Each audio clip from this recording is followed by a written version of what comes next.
this man was so over that the way that their friendship ended, the way this business ended, that he wrote an entire book. I want you to take a second to think about how much mental and in this case emotional energy has to go to create a body of work like this.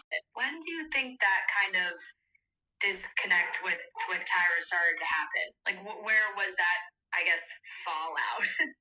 Well, it was, I think there are many things that contributed. I recently spoke about it, and people did not know that actually when it got to cycle 8, my contract was done, and I felt like I had done all that I could, and now there were so many cooks in the kitchen. Initially, I was just doing the creative and hiring the creative talent. Then there were some controversial shoots I wasn't comfortable with. So by the time I finished my contract, I said I was ready to move on. I was working on other shows. I was an e-correspondent. And she became very, she basically just said, I'm disappointed. And that was it, and kind of cut me off. And even outside of the show, we would almost talk every day, and it was very weird.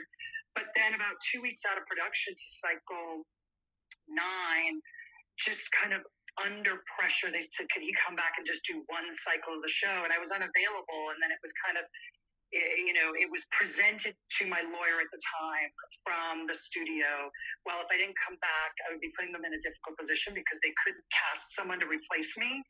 And it was intimated that I wouldn't work for the studio again. So again, these kind of threats and this fear-based culture built.